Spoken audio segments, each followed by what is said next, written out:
Israël, comment ça marche? Vous allez adorer comprendre Israël. Israël, comment ça marche? Sur Studio Kalita. Salut à tous, bienvenue. Je suis avec Rafi Itzbitski. Je ne l'ai pas très bien dit, je crois. Comment vous allez le dire tout seul? Ce sera mieux.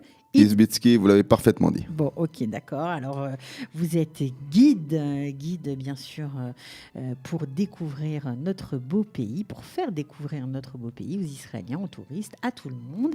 Et justement, ça tombe bien parce qu'on voudrait savoir comment ça marche, comment on fait pour être guide en Israël. Quel a été votre parcours pour ça? Est-ce que vous pouvez nous en dire plus? Je crois que vous êtes guide depuis 2008. Alors, je suis guide professionnel. J'ai fait l'école de guide professionnel en 1988, entre 1988 et 2000. Donc, ça fait en 1988 et 1990, excusez-moi. Donc, ça fait un peu moins de 30 ans. Ça fait 28 ans maintenant que j'exerce ce métier. J'ai également enseigné ce qu'on appelle Shelar, c'est-à-dire guidage dans les lycées israéliens 3e seconde.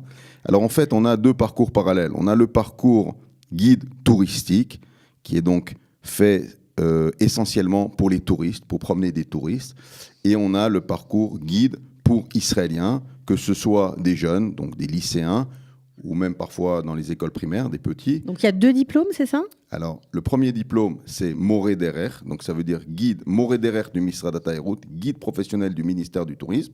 Et on a ce qu'on appelle Taf Teken, qui est le guide pour les écoles, mais aussi des Israéliens, des associations, des syndicats qui veulent se promener. Maintenant, on est dans le mois de Elul, on a beaucoup de ce qu'on appelle Tioul Slichot, de gens qui ne viennent pas à Jérusalem, qui habitent à Petah Tikva, qui habitent à Haïfa, qui habitent dans d'autres endroits et qui veulent découvrir la plus belle ville du monde, comme dit le Talmud de Jérusalem. 10 cubes de beauté sont tombés sur le monde, Jérusalem en a pris 9 et laissé un pour le reste du monde. Alors ils viennent découvrir cet endroit-là. Ok, alors deux sortes de diplômes qu'on peut cumuler en un seul diplôme, j'imagine, ou pas? Non, il faut les faire en parallèle. Alors si on parle de l'école de guide professionnel du ministère du Tourisme, on est accepté quand on a plus de 20 ans, quand on est âgé de plus de 20 ans, quand on a un bac.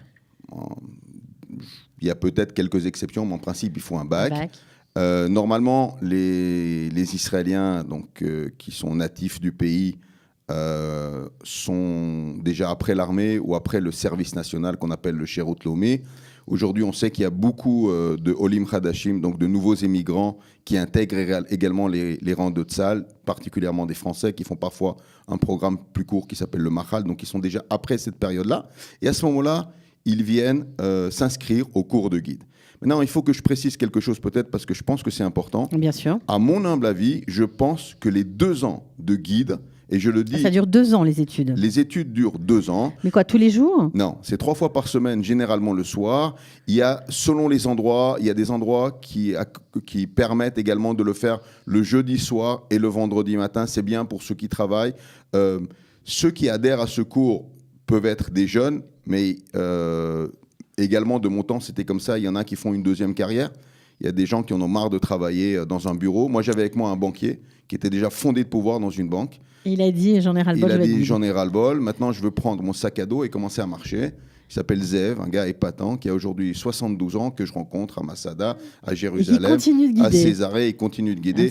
C'est une profession, on peut continuer, je ne veux pas dire jusqu'à 120 ans, parce que ça fait un peu beaucoup, mais il y a des guides de 80, 85 ans qui continuent. Peut-être qu'ils ne grimpent pas Masada avec le lever du soleil, mais ils font certainement encore Jérusalem. Disons que c'est une possibilité pour les immigrants qui arrivent et qui, disons qu'ils ont envie de changer de carrière, changer de vie. C'est une nouvelle façon de travailler, de gagner sa vie en même temps, de profiter d'Israël. Absolument. Je peux parler personnellement. Bien sûr. Mon papa, qui était cardiologue à Genève durant 40 ans, parle 7 langues parfaitement. Je l'ai un peu poussé pour devenir guide. Et aujourd'hui, à l'âge de 83 ans, alors qu'il a pratiquement fini un doctorat en histoire, alors qu'il était médecin à Genève, il s'est dit pourquoi est-ce que je n'ai pas fait guide à l'âge de 66 ans. Je pense qu'avec l'allemand, l'italien, l'anglais, le français, il se serait très très bien débrouillé. Il regrette donc. Un petit peu. Voilà, donc ça c'est à propos du cours de guide professionnel. Elle est où cette école regardez, de guide professionnel? Oui, il y en a plusieurs. Oui, il y en a plusieurs. Il y a une quinzaine de possibilités entre Jérusalem, Tel Aviv, Haïfa, que ce soit l'école qu'on appelle l'école nationale qui est dépendante de l'université de Haïfa, excusez-moi, dont on a une section à Haïfa, une section à Tel Aviv, une section à Jérusalem. On a Ben Tzvi, l'institut spécialisé dans tout ce qui est études d'Israël, qui est merveilleux, à qui je recommande de faire des cours là-bas. Il y avait même un cours pour francophones. En français ? En français. Ah, mais ça, c'est extraordinaire. Pour ceux qui nous écoutent, qui ne sont pas hébraïsants encore, allez, renseignez-vous à l'Institut Ben Tzvi. S'il y a des cours en français, vraiment profitez-en sur l'histoire d'Israël, c'est passionnant. Voilà, alors ils l'ont fait qu'une fois, avec... Mais faites pression. Voilà, avec un très bon ami à moi, qui est un formateur de guide, qui s'appelle Uriel Feinerman, qui est épatant. Il était un des enseignants là-bas, il y en avait d'autres. Moi, j'ai donné également une excursion, et il y en a d'autres également qui ont participé à cela. Dans le monde francophone, et puisque je suis dans un studio d'enregistrement francophone, je le dis, on avait fait un essai de faire un cours de guide francophone. Finalement, ça n'avait pas donné, mais le projet existe toujours au ministère du Tourisme. Et puis, il faut dire autre chose. Donc, c'était un cours qui est organisé à Ben Tzvi pour des gens qui veulent tout simplement se promener et apprendre. Il y avait beaucoup de retraités. Ça avait très bien donné. Il faut savoir, et je le dis également au Olim Hadashim, en Israël, il faut prendre des initiatives. C'est-à-dire que si vous êtes 30 francophones qui viennent à Ben Tzvi, qui tapent du poing sur la table, gentiment évidemment, et qui disent on aimerait faire un cours à Jérusalem, je vous promets qu'ils l'organiseront. Je me ferai un plaisir d'y participer également comme enseignant. Et il y en a d'autres, je vous en cite quelques-uns. Ils sont tous épatants. Il y a beaucoup de guides en Israël qui ont beaucoup de diplômes, des francophones qui sont très bien intégrés dans la société, des archéologues, des historiens. Et c'est quelque chose qui marchera très bien. Donc c'est une formation qui dure 2 ans. Pardon, qu'on peut faire, en tout cas suivre dans plusieurs endroits en Israël. On peut suivre 2 sortes de diplômes différents, Moreh Derer ou Taf Teken. Qu'est-ce que vous avez préféré faire, vous ? L'un des deux, c'est pareil pour vous, les touristes, les Israéliens ? Ok, moi personnellement, j'essaie d'être le plus complet possible. Donc, profitant... En fait, à la base, je voulais être avocat et rentrer en politique. Et puis, comme disait notre ami Coluche, un endroit et tout le reste de travers, on m'a dit, écoute, il y a 60 000 avocats, un de plus, un de moins, laisse tomber. Ça va pas changer la face du monde. Mais tu as des langues, français, anglais, allemand, hébreu, profite et fais le cours de guide. Et puis les études d'Israël, donc Limoud Herzl, la licence que j'ai fait à Bar Ilan, puis à la faculté Herzog des professeurs à Gush Etzion. L'Institut Herzog, extraordinaire institut aussi. Voilà, nous permet, quand tout le monde est en fac, dans les classes, en train d'écouter des professeurs qui parfois sont passionnants et parfois ennuyeux, eh bien nous, on est chaque jeudi dehors, à l'air libre, en train d'apprendre ce que c'est Israël avec des archéologues et des historiens. Vous imaginez comment les autres étudiants nous regardent. Et cela, pendant 3 ans, j'ai dû faire quelque chose comme 300 excursions de formation entre la licence, entre le diplôme d'enseignant et entre l'école de guide. Donc, il est clair que le monde touristique me passionne plus que, on va dire, le tourisme interne israélien, qui est bien aussi. Moi, j'étais plus dans l'enseignement de ce côté-là. Ce qu'il faut savoir juste, c'est qu'au niveau touristique, on est tributaire de ce qui se passe ici. Quand il y a une opération militaire, une guerre ou autre chose, eh bien, il y a moins de touristes qui affluent, bien qu'aujourd'hui, on sait ce qui se passe dans le monde et on sait que l'endroit le plus sûr est Eretz Israël. Voilà, en plus il est très sioniste, Rafi, c'est étonnant pour un guide. Très bizarre. Non, je plaisante. En général, c'est plutôt comme ça. Ok, un conseil pour ceux qui nous écoutent et qui ont envie de se lancer dans cette formation. Est-ce qu'il y a plusieurs sessions par an ? Est-ce qu'il y a une seule session par an ? Ok. Alors, généralement, ça commence en septembre. Il me semble qu'il y a des cours qui commencent également en février. Donc, c'est le moment. Maintenant, actuellement, il y a un cours également, un cours de guide en anglais. En langue anglaise, où il y a également des francophones qui y participent. Personnellement, et je pense qu'à Studio Kalita, tout le monde sera d'accord avec moi, et dans Kalita de manière générale, Olim Hadashim, cher Olim Hadashim, apprenez l'hébreu. Oui. On est ici en Israël, apprenez l'hébreu et faites le cours en hébreu. Parce que le niveau des profs en hébreu, c'est comme la version originale et la version sous-titrée. Prenez la version originale, on a le top des professeurs. En Israël, on a des archéologues et des historiens de marque, et c'est en fait ça qu'il faudrait faire. Mais justement, quand on ne maîtrise pas la langue, on a une certaine crainte en se disant on va perdre de la substance de cet enseignement. C'est pour ça que parfois, certains préfèrent suivre les cours en anglais ou dans d'autres langues. C'est une erreur ? Il n'y a pas de problème à faire le cours en anglais. D'accord ? J'ai fait passer les examens durant une session. Ensuite, j'ai plus eu le temps. On peut le faire, il n'y a pas de problème. On peut même se faire corriger l'examen écrit. En tout cas, je sais que ça s'est passé à un moment donné en français. il y avait quelqu'un qui corrigeait, justement notre ami et formateur Auriel Feinerman, très célèbre guide.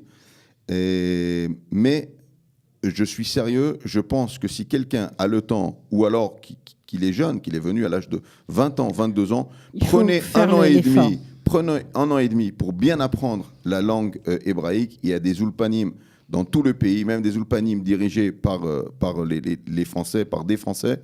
Et le niveau est tout à fait différent. Les cours sont tout à fait différents. J'ai parlé hier avec un ancien élève à moi qui fait le cours en anglais. Il m'a dit plusieurs fois, si j'avais un meilleur niveau en hébreu, j'aurais pas hésité 2 fois. Les cours sont différents et ça vaut plus la peine de le faire comme ça. Alors justement, une fois qu'on est diplômé, qu'on est guide officiel, etc., c'est difficile de gagner sa vie. Comment on fait ? Il y a des aides, on doit s'inscrire quelque part. Comment on se manifeste ? Ok. Alors regardez, en Israël, tout est simple. Tout est compliqué, excusez-moi. Tout est simple et compliqué à la fois. Tout est simple, mais c'est marqué dans le Talmud, Eretz Israël niknet be'isurin. La terre d'Israël s'achète avec quelques, je ne veux pas dire des souffrances, mais des épreuves. D'accord ? Mais des défis. Des défis. Une fois qu'on a défié ces défis, eh bien, on est sorti grandi de cela. Alors en Israël, ce n'est pas un pays d'assistés, il faut aller de l'avant. D'accord ? Il faut prendre des initiatives. Oui, c'est compliqué dans la mesure où il faut aller chercher le client. Ce n'est pas le client qui viendra chez vous, on est d'accord. Les choses ont un peu évolué. Quand moi j'ai commencé, il n'y avait pas de Facebook, il n'y avait pas de New Media, il n'y avait pas le smartphone. Et on se débrouillait avec des agents de voyage. Alors chez les agents de voyage, il y avait la question de contact avec l'agent et contact humain. Et puis il y avait aussi une question d'ancienneté. Normalement, un guide qui avait déjà 20 ans ou 25 ans d'expérience, l'agent le connaissait bien, il travaillait régulièrement avec lui, ce qui est normal. Aujourd'hui, tout cela, c'est terminé, c'est tabou. Il y a des guides qui ont fini. Ça marche plus comme ça. Il y a des guides qui ont fini il y a 1 an, 2 ans, qui sont des grandes vedettes. Facebook, WhatsApp, Instagram, etc. D'accord ? Sans parler du niveau, de qu'est-ce qu'il a appris ou pas, c'est sûr que quelqu'un qui est dans tous les métiers et quelqu'un qui a 2 ans ou 5 ans de guidage, il n'a pas vu la même chose que quelqu'un qui a 20 ans ou 25 ans. D'accord ? Comme on dit en bon hébreu, En chacham ke baal nisayon, il n'y a pas plus intelligent ou expérimenté que celui qui a l'expérience.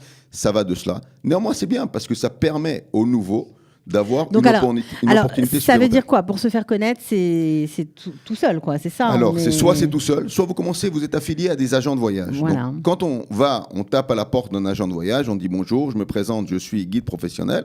À ce moment-là, au début, il fera ses expériences sur vous, vous ferez vos expériences avec cet agent de voyage.